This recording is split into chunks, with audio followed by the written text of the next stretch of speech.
On business, know your numbers. One, know your numbers. That's huge. Okay. Knowing your numbers. And I would say, write a business plan. That's the first and foremost. Write a business plan. That way, you have your thoughts that's in your head. You got them out. You got them on paper, and that way you can go to that blueprint and see where you're messing up. You can see where you're excelling at. See what pieces need to have more attention. You know, what piece is running good, what needs to happen, you know?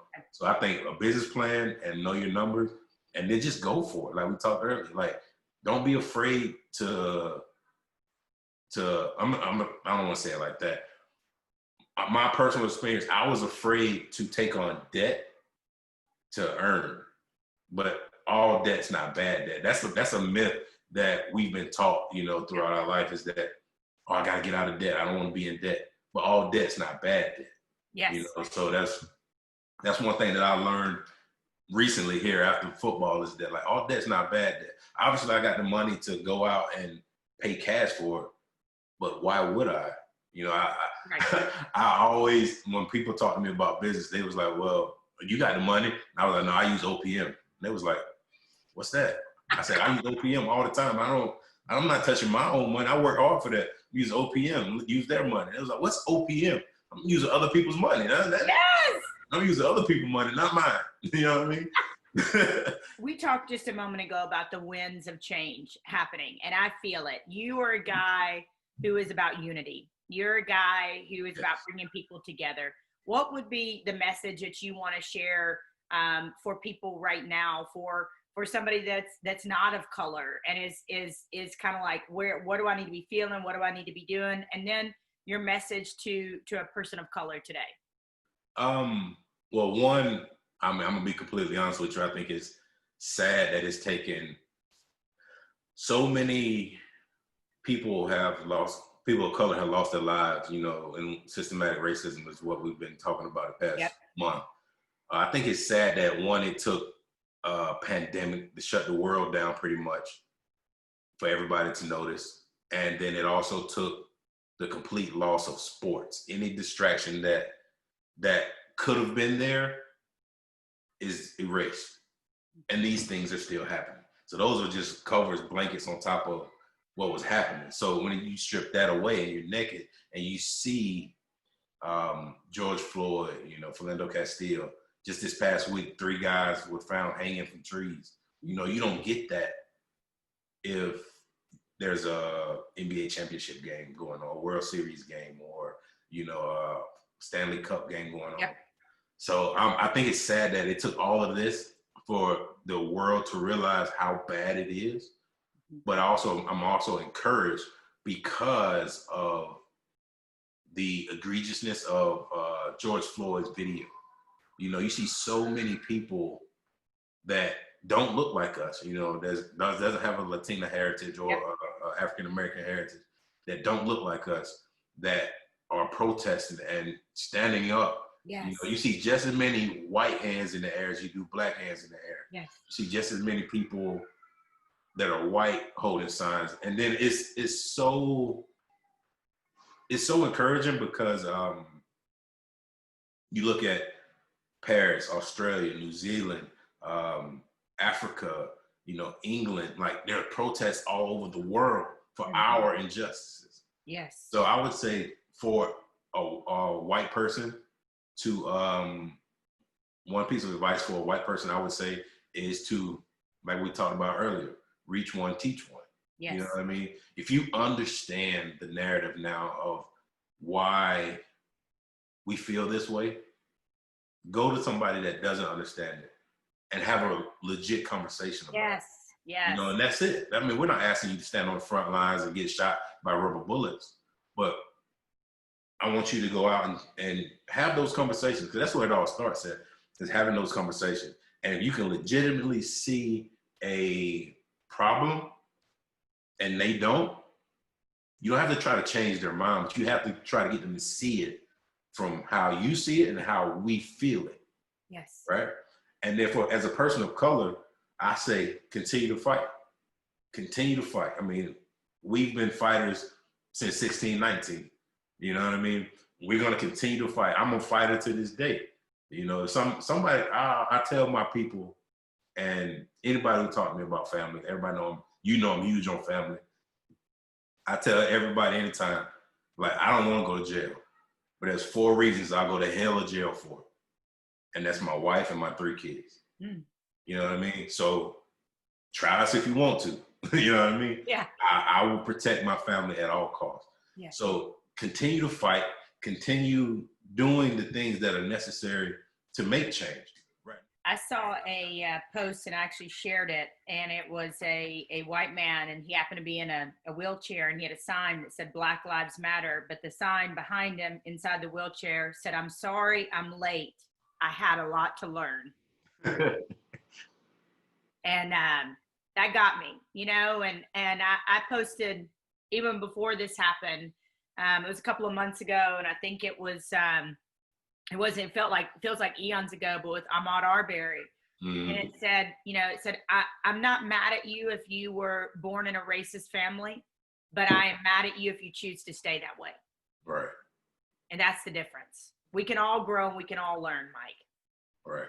I mean, it's just as simple. I saw a video yesterday or the day before on Twitter, and there was a picture of a guy holding the Confederate flag, and he was like having a shouting match with a black guy who looks like he could have been a pastor or a deacon or just an older black guy that's been through it. Yeah. And the white guy was saying, "I'm holding this flag because I respect it. I'm holding this flag because my family fought to keep this flag."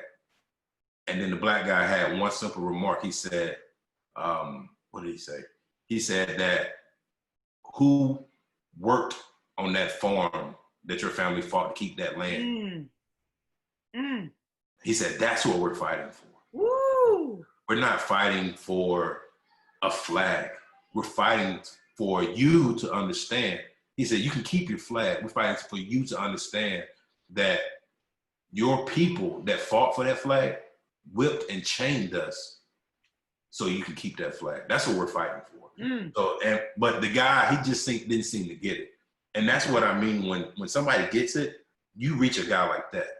You know what I mean? So it's one of those powerful moments that needs that. This is the time. You know, I don't think there's ever been a perfect time for change. Yeah. Until now, you know, it took a global pandemic and the shutdown of sports in the world for everybody to realize it. But it's still going on. Like I said, I mean, George Floyd was 3 weeks ago. You know, Ahmaud Arbery was last month. Right. You know, but then a guy in California, 2 guys in Texas were found hanging from trees. Black guys. Now I can tell you, and they call them suicide. And I can tell you one thing: Black people do commit suicide, but to hang yourself from a tree, that's not a suicide. Yeah. Not a Black person doing that. Yeah. You know what I mean? So, I mean, it's happening. It's definitely happening. But I'm encouraged because it's no longer just us fighting. You know what I mean? Everybody, the world's on our side now. That's what I'll add to that, because it was poignant for sure. And I felt you is